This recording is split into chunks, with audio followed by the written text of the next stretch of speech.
Fica.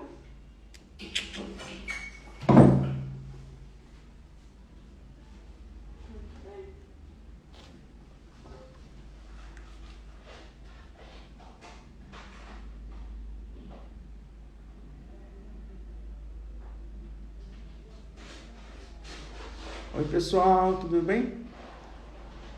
Boa noite.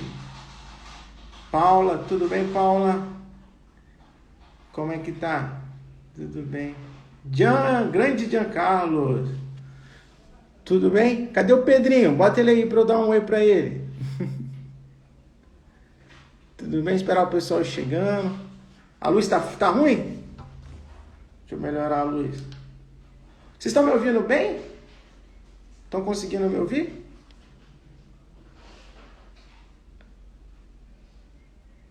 Esperar. Ah, o Pedro tá em São Pedro. Ah, a Dani tá aí já. Tudo bem, Dani? Eu vou te adicionar. Pera aí. Pedrinho tá em São Pedro. Tá. Pera aí. Deixa eu adicionar a Dani aqui. Kaline, tudo bem? Kaline entrando. Vou te adicionar, Dani. Calma aí, deixa eu só me adicionar. Tá me ouvindo bem, Kaline? O som tá legal? Oi! Dani, Zita, querida. Ai, querido! E aí, Querida. Ti? Vamos falar um pouquinho com esse pessoal? Como é que estão as Vamos coisas? sim! Ah, tá tudo bem, tá? Como é que tá a luz aí? O pessoal tá me enxergando? Você tá me vendo? Vamos ver. Juliana, tudo bem? Juliana, você está ouvindo bem? O som tá legal? Deixa um joinha aí se o som estiver legal. A Paula entrou também. Nicole Zimmermann, neuropsicóloga de primeira qualidade. Isso é uma boa referência aqui. Ó. Se ela entrou, porque o negócio está sério. Juliana, bom. Pessoal, quem está aí, aproveita e clica aqui ó, no aviãozinho para chamar mais gente para a live, que assim, o que a Dani tem para falar hoje aqui é um assunto que assim, de extrema importância, tá bom? Mas sem enrolar, mas vamos direto ao assunto. Deixa eu me apresentar primeiro. Meu nome é Tiago, né? Eu sou médico neurologista, né? Eu sou neurologista de adulto, né? Trabalho bastante com epilepsia e eu realmente acredito que um pouco disso que a gente está fazendo agora, né, Dani? De falar sobre epilepsia é uma coisa bastante legal para ajudar as pessoas, né, com epilepsia e até mesmo o médico. Que na verdade eu vou aproveitar essa live para eu tirar dúvida com você, tá bom? Para começar, conta pra gente, quem é a Dani? Conta pra gente.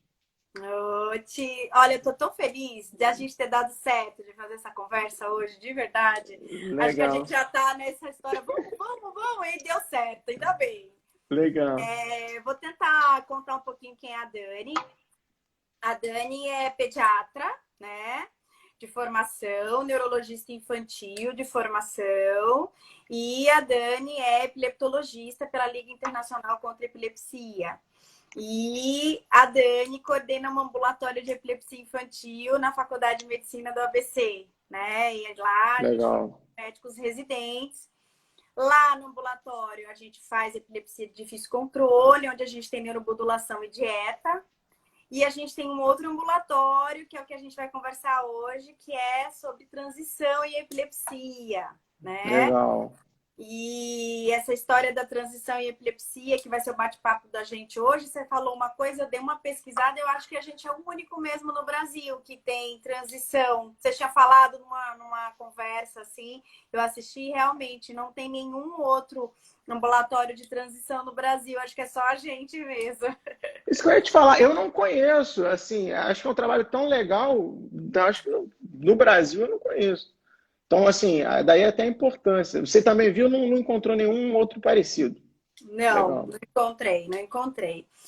Na verdade, assim, Ti, lá na BC, a gente tem uma formação da pediatria muito sólida, né? Bem Uhum. bacana. E a gente tem um serviço de ebiatria muito forte na pediatria, né? Legal. Inclusive, a professora Lígia Reata, livre docente também, e ela é quem coordena a ebiatria. Então, a gente acaba, todo mundo, tendo uma formação muito intensa de ebiatria, né? Uhum. E quando você sai para campo, você acaba associando as coisas, porque a ebiatria é que nem a neonatologia.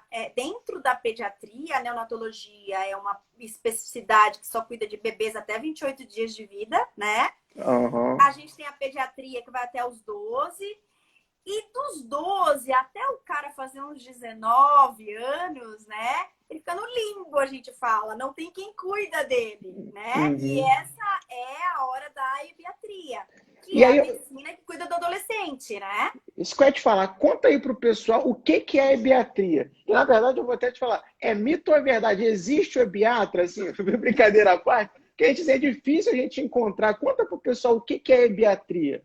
Bom, muito bacana. O ebiatra, na minha opinião, ele é um dos especialistas mais completos, né? A ebiatria é uma especialidade, é uma área de atuação da pediatria, como a neurologia infantil é uma área de atuação da pediatria, a ebiatria é uma área de atuação da pediatria.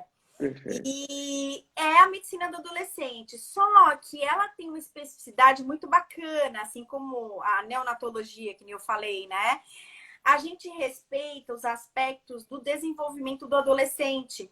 Então, por exemplo, a gente compreende a síndrome da adolescência normal, que todos nós passamos quando nós somos adolescentes, né? Que é Uhum. quando a gente busca o conflito, a gente busca se encontrar, e isso faz parte do desenvolvimento de um adolescente.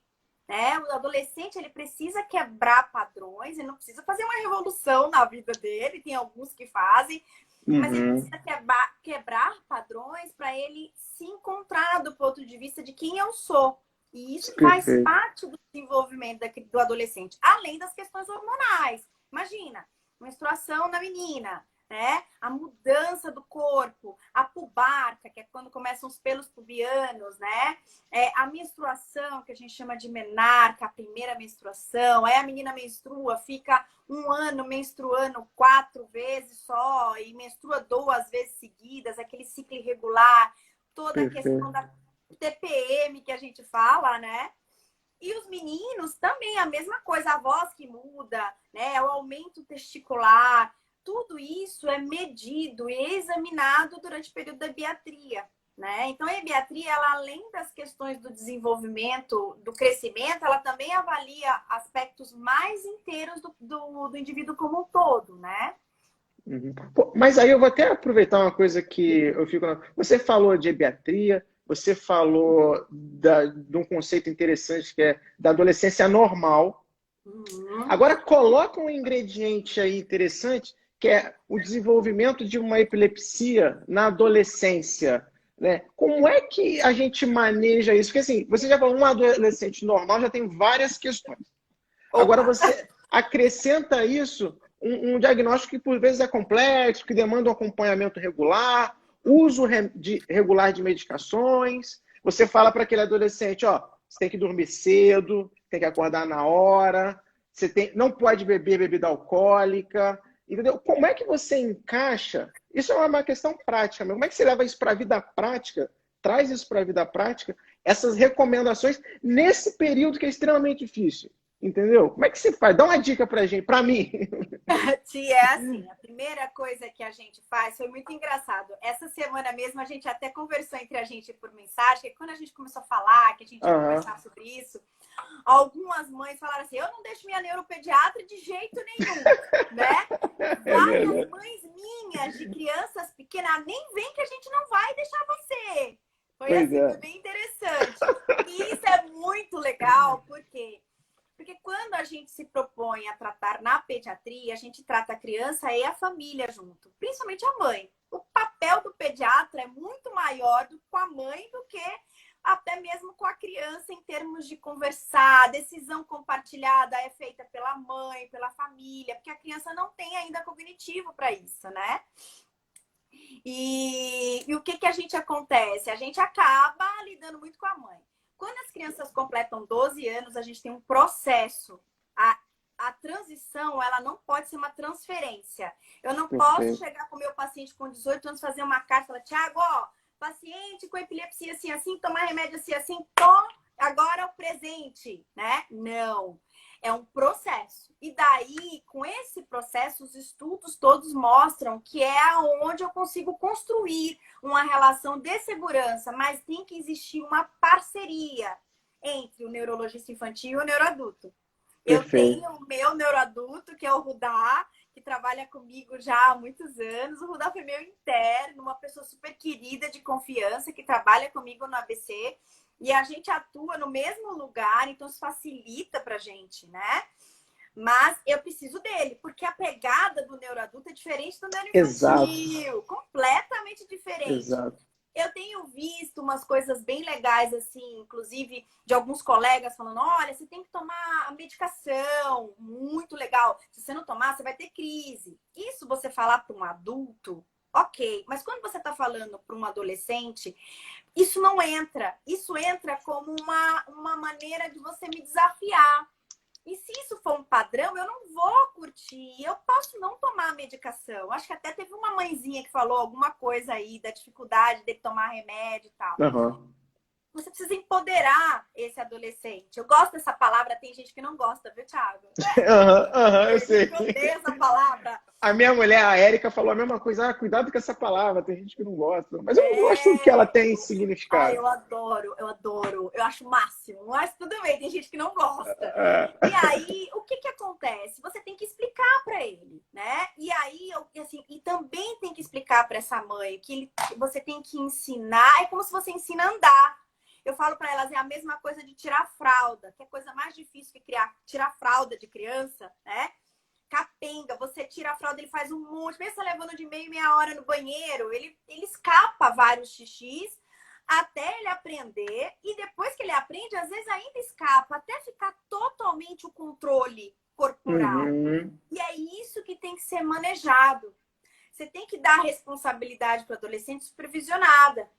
Entende? perfeito. Você não pode dizer, olha, o remédio está na sua mão, você tem que tomar. Não tomou, teve crise, a mãe volta de novo. Não, você tem que dar responsabilidade, mas com supervisão para esse adolescente, para que ele Perfeito. crie o hábito e a mãe ensine a ele esse hábito. E aí tá um problema muito sério, porque às vezes a mãe tem medo, né? Porque a gente, como mãe, a cabeça de mãe é uma loucura, né, Thiago? É uma piração cabeça de mãe. E Aham, aí a gente não deixa na mão deles, sabe? Então, assim, aquela coisa de que assim, olha, filho, tá na hora da medicação. Ou então, ouvir o despertador, colocar ele fazer o despertador para ver o horário da medicação, vocês junto. Ah, filha, eu ouvi o seu despertador, eu vou pegar um suco para você, eu vou pegar uma água para você tomar a sua medicação, tá bem? Espera só um pouquinho. legal, legal. É uma maneira dela ir soltando. Você vai entregando aos poucos, né? Isso, porque você tem que ensinar. Ele não vai, se você falar assim, você tem que tomar o remédio, ele não vai fazer, porque ele é um adolescente, ele vai quebrar padrões. É a função dele, Uhum, né? perfeito. Posso te contar uma história de um caso que eu acompanho até hoje, na verdade. Olha que curioso. Era uma adolescente, né? Ela estava com 18 para 19 anos. É uma MJ, né? Mas só que, na verdade, ela começou com um quadro de ausência na infância e foi crescendo e tal, e depois mudou para um fenótipo mais de epilepsia mioclônica juvenil. E estava assim, com um quadro de difícil controle, sabe? Ruim, assim, um quadro já tinha feito valproato, trocaram. E estranhamente ela estava até com canabidiol, assim, enfim. Achei aquilo muito estranho, lá, lá, lá, e não controlava de jeito nenhum, Dani. Assim, pô, coisa ruim e tal. E uma postura assim, na consulta, né? E ela já tinha 18, 19 anos, só a mãe falava, ela falava muito pouco e tal. Enfim. Até que chegou uma hora que eu consegui falar sozinho com a adolescente.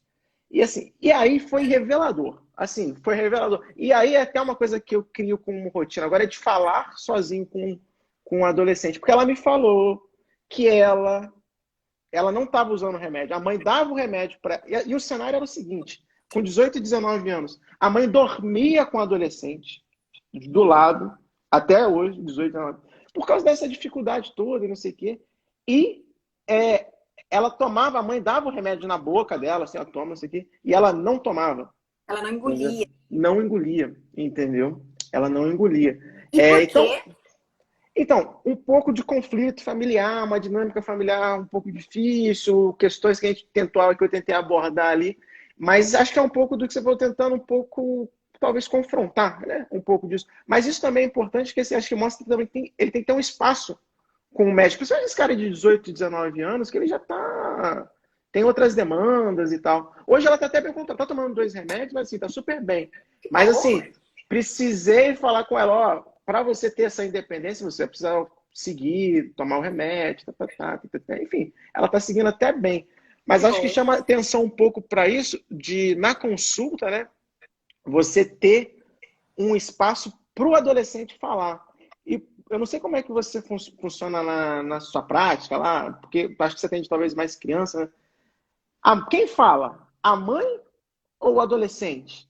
Entendeu? Olha, Ti, isso é fundamental que você está falando, porque é assim, quando eles começam na ebiatria, a consulta é em 2 tempos, tá? Então, Organização Mundial de Saúde, Sociedade Brasileira de Pediatria, a consulta na ebiatria, você não precisa ser ebiatra para fazer isso. Você atender um adolescente, você tem que conversar primeiro entre a mãe, ela tem todas as demandas, o adolescente tá ali, ele participa. Na frente da mãe, você vai falar para ela o seguinte: olha, a consulta é em 2 tempos. Perfeito. Você vai esperar agora lá fora que eu vou conversar só com o adolescente. Ele já tem o direito ao sigilo médico, mas se Perfeito. houver qualquer situação de risco para ele, eu aí tenho. Aí você fala para ele na frente dela: eu tenho que chamar e contar o que está acontecendo por conta do risco. Perfeito. Isso é legal. E isso é fundamental, porque você precisa estabelecer uma relação médico-paciente. E aí, Com assim, aquele nessa adolescente, hora é né? a hora que elas falam que elas estão tendo relação sexual, que elas estão namorando e a mãe não sabe, que está tomando anticoncepcional e que parou o remédio porque ela ouviu alguém dizer que o remédio corta o efeito do anticoncepcional, ela não quer ficar grávida, né?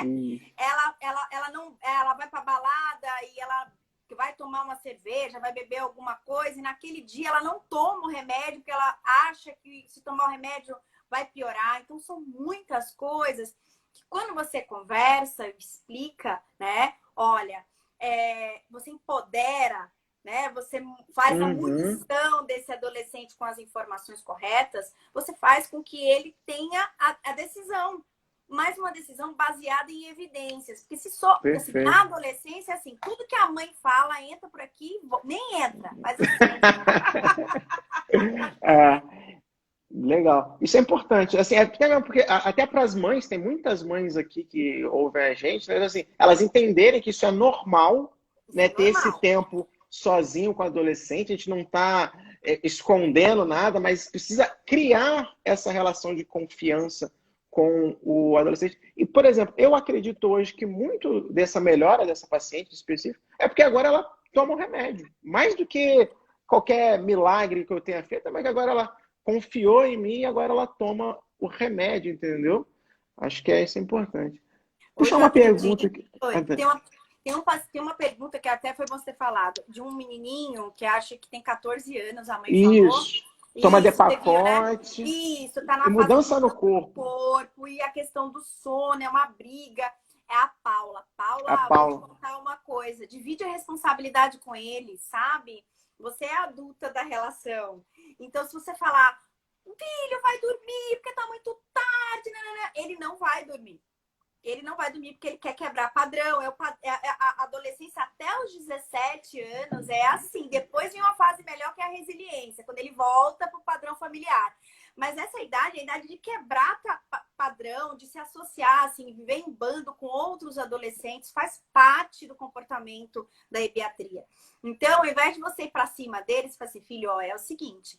Você toma sua medicação, você tem uma epilepsia, essa epilepsia, se você vai dormir muito tarde, isso se chama privação de sono. A privação de sono é um dos maiores gatilhos, é um dos maiores motivos para você ter crise.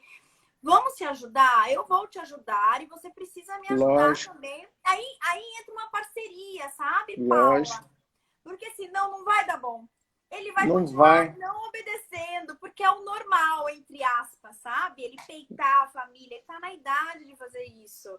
Então, essa briga, tenta fazer ela de uma maneira diferente, coloca ele na jogada. Ao invés de conflito, né? Isso! Tenta dividir com ele essa questão. É uma decisão sua, você vai desobedecer, vai ficar acordado, mas você precisa saber que esse é um motivo importante para você ter crise. Né? E que eu não concordo com isso. O diálogo é muito importante para poder ele também entender. E aí, munilo de informação, né? Acho que isso é fundamental. Mas aí você toca num assunto que é muito importante também, Dani, que é o seguinte: o conhecimento da condição de epilepsia do paciente e da família é essencial. Porque senão a pessoa fica naquela crença de que deposita toda a esperança de um controle num comprimido, mas aí esquece de tomar, aí não dorme direito, aí tem bebida alcoólica. Então, entender a epilepsia como uma condição, que na maioria das vezes é até crônica, tem algumas que remitem, que melhoram, então, mas assim, a maioria demanda um tratamento de longo prazo, então você precisa ter um comportamento. Essa parte comportamental também é bastante relevante. Não precisa ser padre, né? Tem que ser um padre, não precisa ser um padre, precisa ter algumas regrinhas e você consegue ter uma vida normal. E a coisa que ajuda nisso é o que você falou, é informação. Porque a mãe precisa ter informação para falar, filho, olha só, você tem que tomar o remédio na hora certa, você precisa dormir bem para você poder controlar. E isso só empoderando a família, o paciente com conhecimento, né? Então, informação faz parte do tratamento. Acho que isso é importante, né? É importante para a pessoa entender. Importantíssimo, Thiago. É fundamental. Eu vejo muito assim, você tocou num ponto-chave. Tem algumas mãezinhas minhas, tem uma residente minha aqui, uma ex-residente na live. E é bem legal isso. Tem uma mãe que filho acompanha comigo de pequenininho, né? E uma coisa importante que eu vejo muito assim, por exemplo, às vezes eles têm um atraso emocional, assim, eles são muito mais imaturos por todos os motivos, né? Que a gente tem a questão da epilepsia, às vezes tem algum atraso escolar. Então, assim, a gente não é porque fez 12 anos que a gente começa esse processo. A gente também precisa respeitar a questão cognitiva deles, né? E até o aspecto de ter uma criança que tem uma alteração mais importante, como você falou, apatia epilética, eu também preciso preparar essa família para o neuroadulto. Por quê? Porque é outra especificidade e isso é muito importante. Eu queria que você comentasse também. E assim, chega uma hora que a gente não dá conta, porque o indivíduo vira adulto e ele tem outras demandas, né, que o neuroinfantil não dá conta mais. E, mas a mãe você falou sim, mas ele precisa transicionar também, né? Exato. E essa questão é importante, que a gente está falando, a gente precisa também tocar num outro aspecto, assim, tem as crianças que têm epilepsia e vão ter uma epilepsia de mais fácil controle, vamos falar assim, né? E tem aquele outro grupo que vai ter uma epilepsia que é mais difícil controle, mais enrolada de tratar, tem mais demanda de tratamento e atenção, vamos falar assim. Você precisa considerar outras possibilidades, cirurgia, dieta cetogênica e tal. Então, aqui tem uma complexidade maior nessa transição, e aí eu acho, sim, talvez, né? Transicionar isso, talvez seja, esse paciente, né? Talvez seja mais difícil, porque ele tentou mais coisas, ele tem mais demanda, e a família também tem outras demandas que essa família de um paciente que não tem uma epilepsia de difícil controle não tem. Talvez com cuidador, talvez a atenção para a criança ela tende a ser maior, né? Porque ela precisa de atenção. Às vezes tem algum déficit neurológico, atraso cognitivo, a demanda na escola é diferente, precisa de um cuidador, precisa de um... como é que fala? Para a escola? Que a gente fala, é um terapeuta.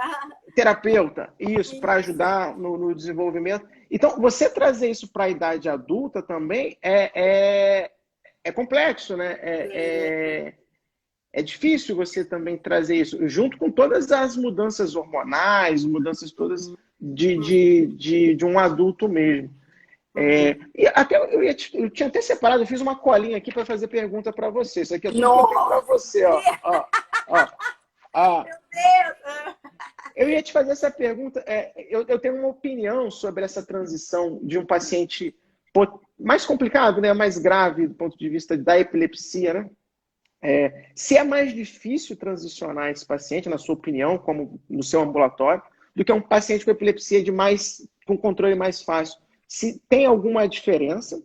E se na prática, eu não conheço nenhum trabalho, ou se na sua impressão, qual é o benefício, né? Se é mais benéfico transicionar o paciente do que simplesmente passar o paciente. Quais seriam esses benefícios, entendeu?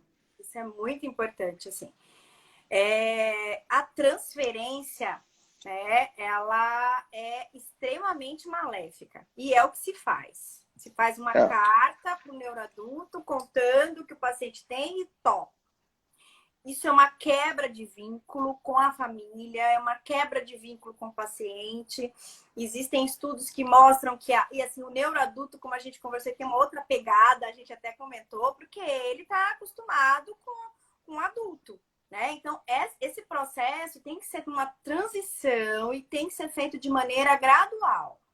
Como que normalmente a gente faz? Vamos supor que a gente estivesse num consultório particular. Então, acho que até mais ou menos uns 14, 15 anos, ele passa com o neuroinfantil só, mas com essa questão da consulta separada, né? Em 2 tempos, como a gente fala, tá? Para perfeito, o neuroinfantil, começar a construir um processo de autonomia nesse paciente, tá? perfeito. Chegou nos 15 para os 16, ele tem que passar pelo menos uma vez no ano com o neuroadulto. Então, se é um Legal. paciente que passa a cada 4 meses com o neurologista, uma vez nesse ano ele vai passar com o neuroadulto. E esse neuroadulto, na hora que for passar, ele pode fazer a consulta dos 2 tempos, que eu acho muito bacana e válida, né? Mas aí a gente já tem que ter conversado. Então, por exemplo, eu ligo e falo, ai, Thiago, olha, meu paciente marcou com você, a gente vai fazer a transição. Ele vai fazer a primeira sensibilização, que é te conhecer, a família vai te conhecer. Cabe ao neuroinfantil também recomendar o colega, né? E Aham, aí, com quando a certeza. família chega, a mãe vai ter muitas dúvidas, quer conversar, mas você colocar a consulta dos 2 tempos é fundamental. É E você essencial. conversar com ele e saber que isso é legal. Do ponto de vista legal, todo mundo fica muito com medo de ficar, mas aí o adolescente. Não, ele é um adolescente, ele tem o direito de ter a consulta em 2 tempos, né? Então, Uhum. quando você conversar com ele, você escuta muito mais do que opina, porque de alguma maneira quem está conduzindo o caso é o neuroinfantil.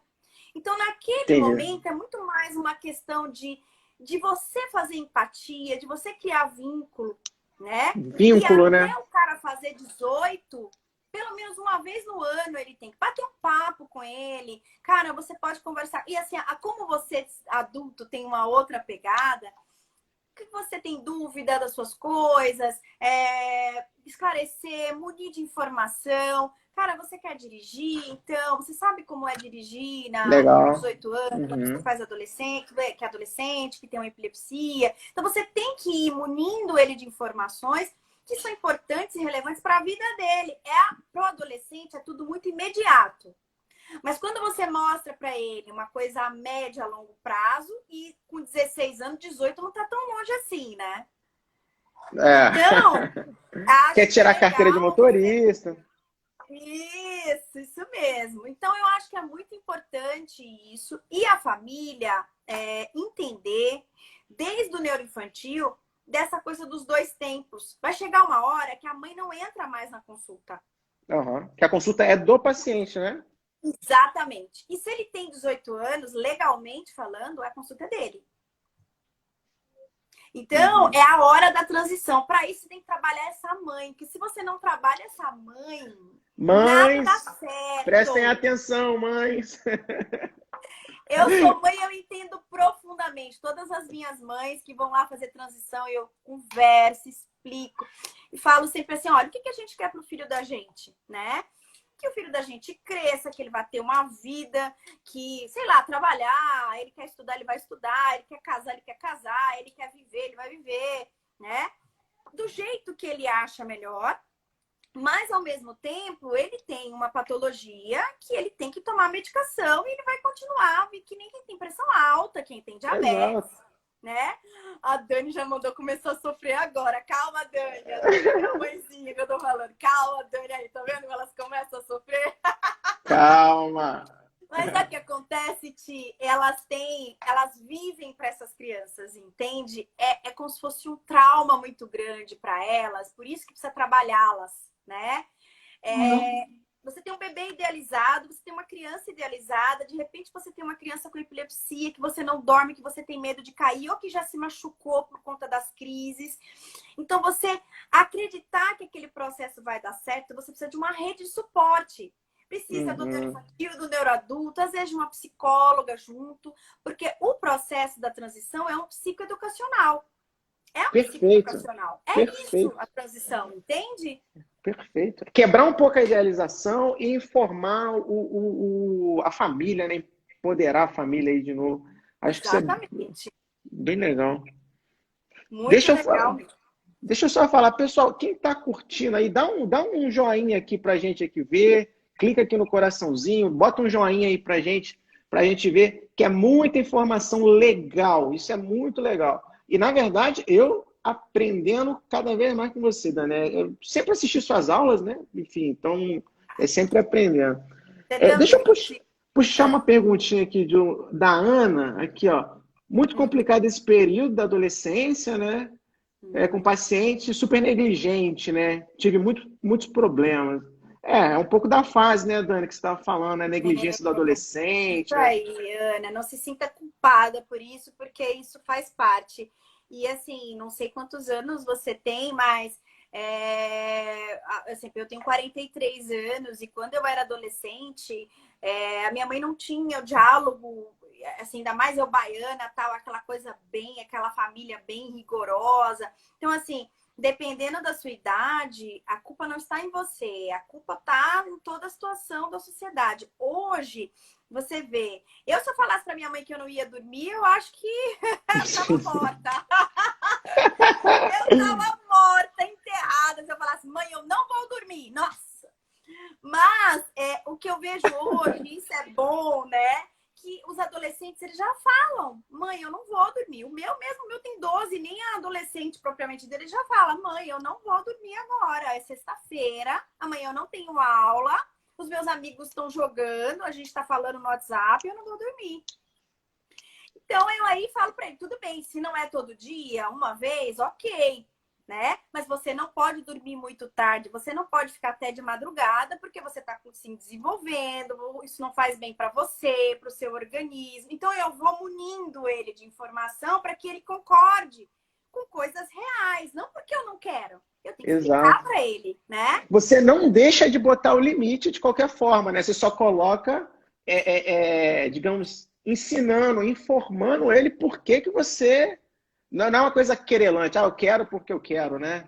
Você explica, ó, eu quero que você vá dormir porque é Porque bom, né? E sim, no porque eu sou final... sua mãe, né? Não, a gente precisa conversar com eles. Já avisei, já conversei milhões de vezes. Não esquece da história de tirar a fralda. É a mesma coisa. É a Vai mesma coisa. conversar. É assim mesmo, vai conversar milhões de vezes. É isso. Milhões de vezes. Milhões, é igual tirar fralda. É milhões de vezes. Leva de meia hora no banheiro, quando vem escapou. É assim, é igual tirar fralda. Legal. Muito boa. A Cléa fala que a questão é ter disciplina, né? Mas acho que a dificuldade é justamente essa, ter disciplina no adolescente, né? Então é necessário realmente insistir, né? Ter bastante coisa. Deixa eu ver. Quem mais está falando? Pode deixar pergunta aí, tá, gente? Ó, tem uma moça aqui, ó, a Gabi, ela botou assim, essa autonomia é muito importante nessa fase de transição, inclusive para eles se sentirem seguros quando estiverem longe da família. Gabi, isso é fundamental. Eu costumo falar uma frase que eu gosto bastante para as mães, né? Você viu que eu tô falando muito de mãe, mas tem muita avó também, né? É o cuidador, né? Que acaba. Isso. E é assim, a gente cria filho para o mundo, tá? Legal. É o certo. É isso. Não tô dizendo que você não concorde ou concorde sim, mas é o certo. E até porque um dia a história natural é que a gente vai primeiro. A gente morre primeiro. É a história, é o ciclo da vida. Né? Eu não tô colocando uma coisa que eu acho, é um fato. Né? Então, a gente precisa preparar eles para o mundo. Então, o que a Perfeito. gente faz? Tem algumas epilepsias, o Thiago comentou, e eu acho que é importante falar isso, que vão sarar depois que o cara estiver perto da vida adulta. Né? Tem aquelas epilepsias que a gente chama que são farmacoresponsivas, que podem estar atreladas ao desenvolvimento da criança e que a criança pode sarar da epilepsia, a gente fala, né? A Perfeito. criança desenvolveu e vai parar de tomar medicação. A gente não pode falar sarar, mas como a gente está É, falando, tá bom, traduz, você traduz, entendeu? Eu não serve. posso falar. Claro, pode sim, aqui pode. Mas existe um outro grupo de crianças que vão crescer e vão ser adultos com epilepsia, né? Existem estudos que falam, inclusive, de até 50%. 50% é metade. É muita gente, né? É muita gente. Então, a gente precisa, apesar da epilepsia, garantir que esse indivíduo tenha uma vida exatamente com essa autonomia que a Gabi botou aqui, né? É muito importante. E a transição é um psicoeducacional. É você sentar, explicar, conversar 70 vezes, 7 vezes. Porque é assim que se faz com o adolescente, né? É Não assim tô com mesmo, legal. paciência hoje. Vai lá no neuroanálise. Nossa, por que você não marca agora com o seu neuroadulto que você vai passar? Vai lá, tá? Vai lá com o Vai lá. Thiago, tá? Vai lá um Isso. pouquinho.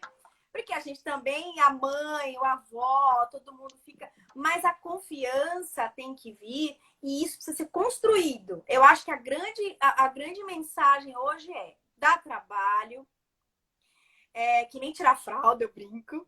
Só que mais tempo, porque dura, sei lá, dos 12 aos 16, que é a pior fase, assim, a fase de quebra de tabu, que tudo que a mãe Legal, fala, a família fala, não vai escutar, e isso é normal, né? legal. Existem adolescentes que fazem essa fase mais leves, existem adolescentes que fazem isso de uma maneira mais intensa, existe uma faixa de normalidade que nem a gente faz para tirar fralda. De tal Ah, idade a tal idade é normal tirar fralda. De tal idade a tal idade também é normal. Essa fase da adolescência é normal, né? cara, é muito legal isso que, no fundo, o que a gente precisa traduzir para as pessoas é quebrar um pouco da idealização de como é esse processo. Que a gente, talvez a mãe, né, ou a avó, quem está ligando, acha que vai ser tudo muito certinho, vai ser muito regular, que o filho vai tomar um remédio, ela vai falar e a partir dali está tudo resolvido. E na prática, na vida real, né, no dia a dia, não é isso que acontece. E é normal. Então, assim, é só para você, mãe, que está se sentir tranquila, assim, não arrancar os cabelos, não ficar maluca porque eu não consegui, meu filho esqueceu de tomar o remédio. É assim, é um processo, você vai precisar insistir e falar até que um momento aí sim ele vá, digamos, sozinho. O grande equívoco é talvez desistir no meio do caminho, achar que não vai ter jeito. Vai ter jeito, é só ter paciência que a coisa vai dar certo. Bem Ó, legal. a Natália botou um negócio bem legal aqui. Empoderamento é tudo, para nós aceitarmos como somos pela condição clínica que temos. Natália, eu acho que a gente tem que olhar no espelho e falar: essa sou eu. Isso. Nossa, eu adoro falar isso, assim. Essa sou eu. Eu tenho as coisas que eu gosto em mim, eu tenho as coisas que eu não gosto em mim, mas eu tenho que me aceitar e viver bem, né? A vida, ela é uma só. Então, eu acho que quando você se coloca assim, eu adorei, você falou, a gente tem que se aceitar como for. E é isso, É todos isso. nós, não só quem tem epilepsia, todos nós. A gente tem que se olhar no espelho e fazer isso, né? É legal. E esse é um aspecto importante da Dani, que ela tem uma questão de ser terapeuta, assim. É muito legal conversar com ela, assim, de boa, assim, vocês que estão ouvindo, assim, conversar com a Dani é muito legal. Depois do congresso, falar besteira, assim, ela é quase uma terapeuta. Ela vai, caramba, é legal, não sei o quê. Ela é assim, isso é muito legal. Eu adoro, você sabe, né? É. Deixa eu ver aqui, ó, uma pergunta aqui, ó. Eu também tenho dificuldade com sono. Quarentena, né? Talvez a quarentena dá uma quebrada na rotina, né? Para essa criança, para esse adolescente. Dá uma quebrada mesmo, né? Olha, tem uma pergunta aqui, da Beatriz. O que que ela pergunta? Beatriz CVS2, ela botou assim: tenho 14 anos e logo depois que tive uma crise de ausência, me senti muito culpada por ter preocupado meus familiares, ter visto minha mãe chorar, por ela não conseguir me acalmar. por eu estar chorando.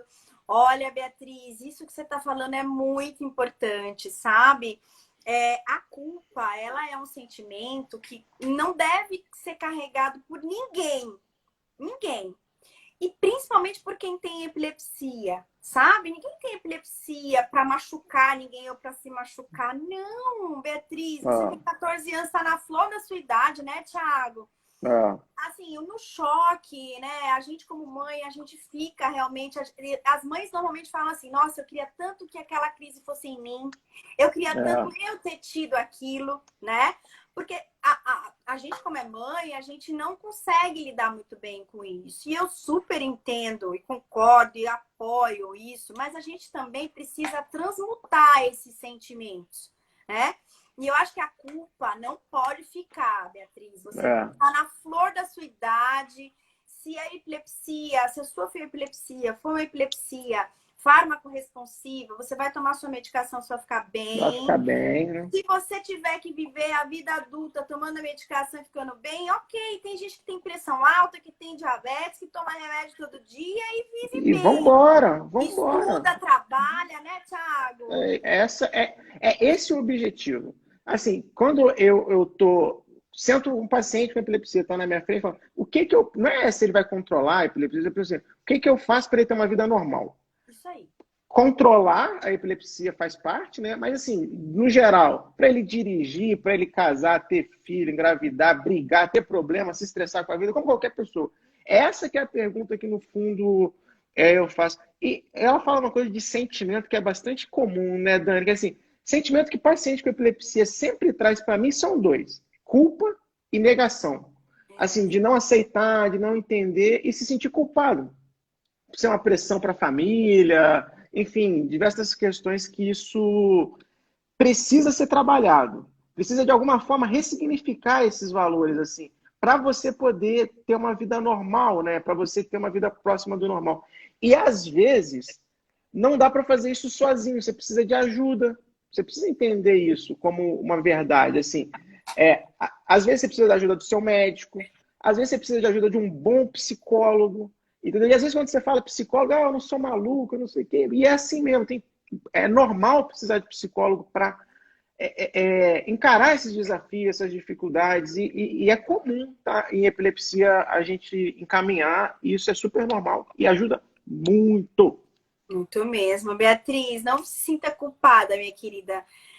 Faça seu tratamento, dá um abração na sua mãe, Com certeza. né? Marília, quer transicionar todo sobre? Manda para mim. Marília é neuropediatra aqui no Rio. Não sei se você lembra da Marília. Marília é nota 1000, queridona. Beijo, querida. A Marília é É. muito querida, adoro ela também. Ela é uma parenta minha, ela é Bezerra também. Ah, é verdade, é verdade. Deixa eu... Ó, tem uma outra aqui. A A Ana. Ana, assim, né? Após o uso de Isso. vários fármacos em doses altas e as ausências persistem em fase adulta, qual seria o tratamento alternativo? Com minha última prescrição, aumentei 30 quilos. Nossa, acho que aí é mais o Tico, né, Ti? Porque É, ela já é, a Ana posso já é falar. adulta, né? Acho que você pode. Ah, posso falar. Assim, Ana, primeiro assim, 30% dos pacientes com epilepsia, mais ou menos, evoluem com uma epilepsia de mais difícil controle mesmo. Isso é um número até relevante, né? 30% não é pouca gente. E quando a gente está falando desse paciente, a gente precisa sempre lembrar, considerar alguns tratamentos mais específicos, né? Precisa de um olhar mais atento, né? Não dá para falar, obviamente, do seu caso em específico, mas a primeira coisa que a gente precisa ter em mente é a possibilidade de uma cirurgia. Uma cirurgia que coloque você como uma paciente que responda, né, ao tratamento. Mas tem algumas outras possibilidades que a gente também sempre pondera, caso a caso. VNS, terapia VNS, para quem não sabe, é estimulador de nervo vago, é uma possibilidade. Canabidiol, terapias dietéticas, dieta cetogênica, dieta de outras terapias dietéticas também são possibilidades, mas só que isso é muito caso a caso, assim, não dá para falar de uma maneira geral. Grosso modo, essas seriam as principais opções. Em relação à questão do peso, não é incomum que alguns fármacos antiepiléticos eles mexam com peso, com apetite e tal.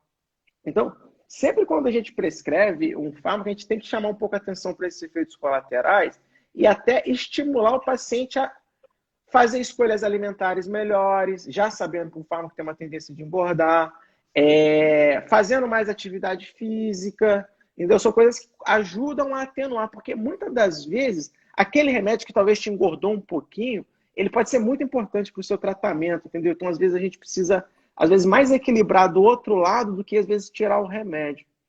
Só para resumir, eu tenho uma paciente que é muito legal, Dani, é uma paciente jovem, que tem uma epilepsia farmacoresistente, focal e tal, mas assim, super resiliente. A mulher está tomando, a paciente está tomando 4 remédios atualmente. Agora ela parou, controlou, estou tomando canabidiol, ela deu uma parada, agora ela está, sei lá, 6 meses sem crise nenhuma. Então, assim, uma vitória total. Uhum. E ela tinha engordado, ela estava com um dos remédios aí que a gente usa que engorda bastante, você já sabe? Uns remédios que engordam bem. Sei. E ela tinha engordado 18 quilos. Cara, 18 quilos e tal. Ela, pô. E ela sempre muito magrinha e tal. Até eu tomei um susto a última vez. Pô, tinha engordado mesmo, assim, sabe? Cara, ela fez tudo certinho, tá? Fazendo atividade física direto, comendo direitinho. Ela perdeu os 18 quilos, tá magrinha de novo. Vai colocar um silicone agora, que ela quer ficar Nossa, arrasou! gatíssima. Entendeu? Então, assim, mas é só para pensar, assim, lembrar que qual o médico que te estimulou a fazer atividade física? Qual médico lembrou que você tem que comer melhor? Isso, de novo, está no conjunto, né? Tem que estar isso tudo junto. Tá bom, mano? Assim, dá uma conversada com o seu médico, obviamente, mas foca nessas outras coisas também. Você sabe, Ti, que eu acho que isso é importante, assim, essa história da transição veio com o estudo da Liga Internacional, né, contra a Epilepsia, que foi feito no Canadá.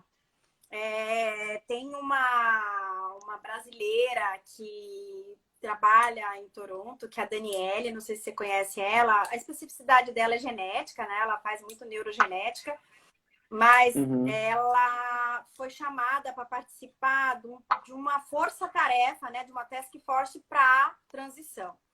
E eles fizeram várias ferramentas que podem ser usadas e descobriram ao longo dos estudos, aí todo mundo se juntou para estudar, que existem 3 coisas que são fundamentais para a transição dar certo.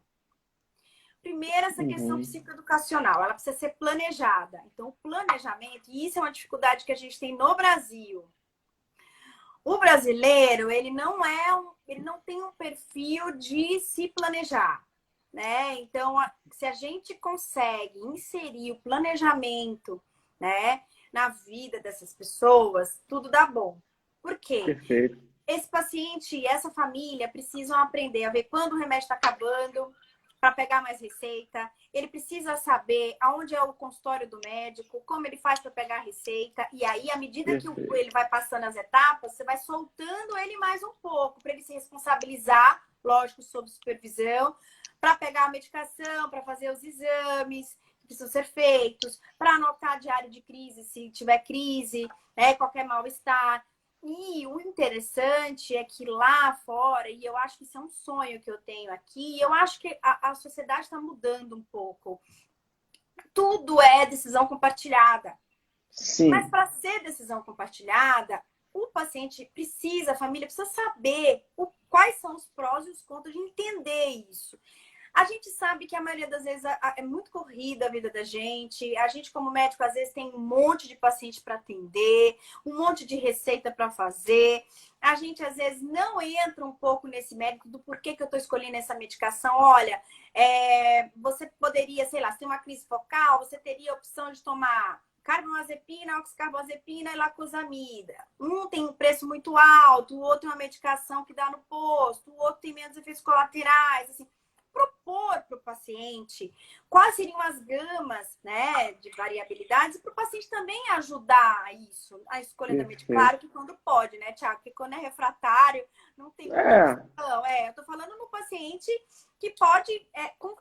não, concordo com esse engorda, não, esse é muito caro, esse eu consigo comprar e tal. Então, assim, são coisas que vale muito a pena. E lá fora se faz isso, entende? Então, eu acho que quando você começa a fazer um processo psicoeducacional, você começa a fazer isso. A sociedade hoje, as mães chegam para mim já, doutor, eu acho que o meu filho ele tem uma síndrome. Hoje mesmo atendi uma síndrome de Duzi.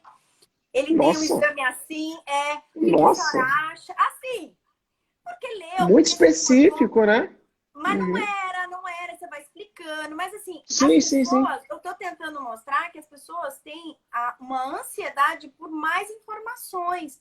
Ninguém tá mais naquele tempo em que tá aqui sua prescrição e acabou.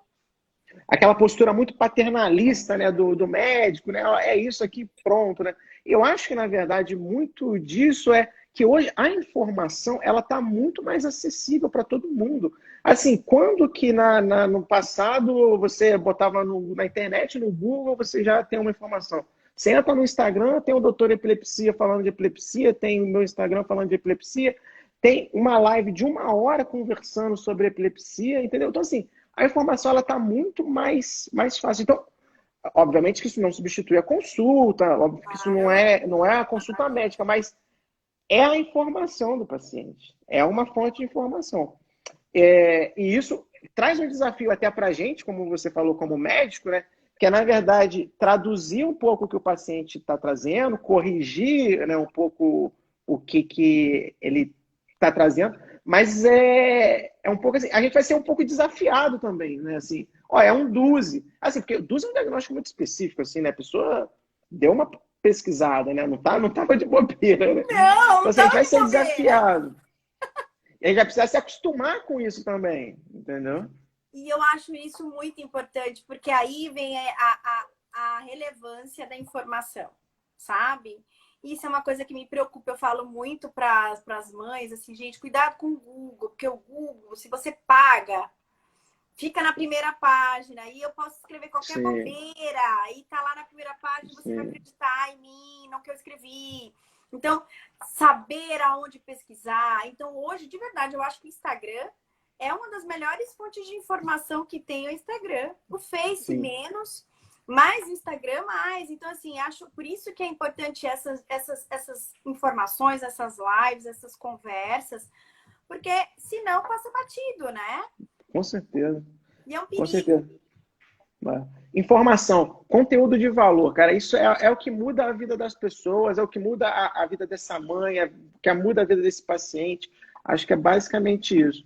Pessoal, tá chegando um pouquinho mais para o fim. Tá claro para vocês? Querem deixar alguma dúvida? Deixa o joinha aí no comentário. Clica aqui no coraçãozinho. Acho que o coraçãozinho fica aqui, né? Sei lá, fica por aqui. Fica também. É, ô, Dani, eu posso te fazer uma pergunta? Essa é uma dúvida, na verdade. Como é que você faz na sua prática? Eu recebo muita pergunta aqui no Insta, perguntando é, quando e como falar de epilepsia com uma criança. Entendeu? Uhum. É uma criancinha, não sei lá, uma criança 5, 6 anos, 8 anos, enfim. Quando e como é que você fala, como é que você orienta as suas mãezinhas, né? Que pediatra sempre fala mãezinha, né? Eu chamo todas elas de mãe, pelo nome. Né? Eu Tá chamo, bom. você vê a Dani, e assim, a gente acaba ficando íntima, as meninas acabam ficando minhas amigas. E fala, ai, a Dani, é a K, eu acabo virando. Não, assim, é o meu jeito também, né? Na Lógico. verdade, Thiago, assim, acho que quando é muito pequeno, eles não conseguem ter uma percepção, né? Mas eu acho que quando eles começam a ir para a escola, é legal, assim, do ponto de vista de para a escola, eles vão de pequeno, mas não foi isso que eu quis dizer, mas mais no sentido assim de estarem entendendo um pouco mais, né? Então você tem que explicar, filho, olha só. Você tem que tomar medicação, senão você acaba se sentindo mal-estar. E aí ele deve saber qual é o mal-estar dele, né? E explicar para ele, olha, essa medicação que você toma é para evitar que você tenha esse mal-estar, que você passe mal em algum lugar. E depois, à medida que você for crescendo, a gente vai ajustando, vai vendo como você vai se desenvolvendo para a questão dessa medicação. Mas tem que ser sempre contada. O que eu vejo, assim, a maioria das famílias deixam essas crianças muito infantilizadas.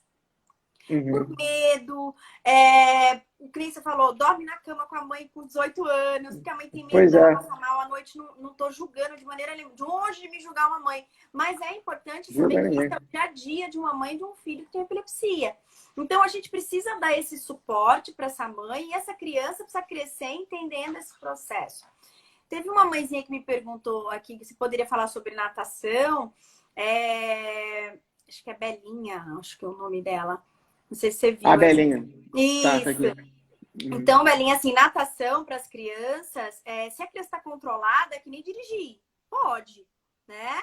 Desde que tome a medicação, tudo pode. Quando a criança não está controlada, aí a gente pede uma natação assistida, né? Existe aqui em Santo André um núcleo chamado NASA, que é uma natação para crianças especiais. E aí, mesmo que a criança não tenha uma deficiência motor, o fato dela ter uma epilepsia que não está controlada, ela entra nesse grupo. Por quê? Porque existe o risco dela estar na piscina e ter uma crise. Então, ela precisa ter alguém junto com ela ali próximo. A piscina não pode passar do peito, né? Mas isso quando a crise não está, a epilepsia não está controlada, tá? Não sei se eu Uhum. expliquei. É É, Isabela e o é, nome dela, ela botou aqui. ah, e é o que você falou, na verdade é sempre uma ação mais preventiva, né? Você está sempre prevendo potenciais disso, porque ter uma crise e afogar, né, você soma dois problemas, né, para a criança. E é o que você falou, se está bem controlado, é basicamente seguir as coisas direitinho, né? Não tem muito. Sim, só seguir mais ou menos direitinho as questões. Se tiver mais uma epilepsia de mais difícil controle, que precisa de mais atenção, né? Ó, aqui andar de Que bicicleta, perguntaram, é a mesma coisa. Assim, só pode uma andar de coisa. bicicleta, por exemplo, a paciente que tem epilepsia pode dirigir, porque está controlada já há muito tempo, mas também pode andar de bicicleta. A criança, a mesma coisa. Se não está controlada, não pode, porque pode machucar feio, né? Exatamente. É um raciocínio interessante, eu não tinha pensado nisso. Quando a pessoa pode dirigir, ela pode andar de bicicleta. É bom raciocínio, eu não tinha pensado dessa forma, é verdade. É porque os meus não dirigem, os meus andam de bicicleta, e eu tenho que ter um parâmetro, entendeu? Então, é esse. Boa, boa. A, a Thay é uma fonoaudióloga aqui do Rio, de primeira qualidade, lá do Hospital do Fundão. Muito boa. O que a Thay falou? Minha irmã, quando criança, conseguia fazer natação. Bem legal, é isso mesmo. Quando adolescente, começou a apresentar crise durante as aulas. Pode ter perdido o controle, né, Thay? Pode ter mudado alguma coisa. Que às vezes a epilepsia pode piorar um pouquinho, pode precisar de ajuste, né? Até mesmo a questão do ajuste da medicação, né? Que a criança ela vai crescendo, né? O peso, né? Tem que ir ajustando tudo certinho. E Tem também tem que outra lembrar coisa. que a epilepsia. Tem outra coisa, tia, que é a questão da menstruação, ainda mais que é irmã, né? Ah, é. Aí, quando assim, às vezes na adolescência, piora um Sim. pouco quando vai menstruar, ou quando tá menstruada, ou depois da menstruação. Então, essa fase até a adolescente estabilizar a menstruação, isso interfere nas crises, né? Mesmo que ela já tenha epilepsia antes de menstruar. Então, essa fase é inclusive, uma das fases que a gente tem que ficar bem atenta na época da adolescência, né? Da pediatria. Uhum. Legal. Dani, a gente está acabando a live aqui. Quando é, Legal! Nossa, Quando é voou! bom, é assim, passar rápido, né? Então, assim, na verdade, eu vou aproveitar esses minutinhos que faltam primeiro para te agradecer, falar que foi muito bom, foi muito legal mesmo. Eu aprendi com você, como eu sempre aprendo nas suas aulas, conversando com você. Reforço que eu tenho uma admiração profunda de você, eu gosto de você, você é uma pessoa gente boa. E quem Também está amo você, vendo tia. e quem tá vendo e tá achando ela legal, divertida, é porque não viu ela pessoalmente. Pessoalmente é muito mais engraçada, ela é muito, muito, muito gente boa. Tá? Então, assim, profundamente, gratidão de coração. E assim, Também. você tem um minutinho para terminar a live falando, pessoal. Pessoal, todo mundo que teve aí, muito obrigado. Dá o joinha aqui para falar que coração, que foi legal. E você tem um minutinho para considerações finais, dar um tchauzinho aqui para todo mundo. Ah, eu sou suspeita, vai. Eu gosto bastante de você, né, Thiago? As poucas vezes que a gente se encontrou, acho que bate É, aquela coisa da gente precisa levar a vida mais leve, né? E eu acho que a maneira que você pensa no tratamento dos pacientes bate muito com a minha maneira também de pensar. E aí acho que sim, o legal. pessoal do Rio é tudo de bom. Vai. Meus atuais amigos, assim, são do Rio, hein?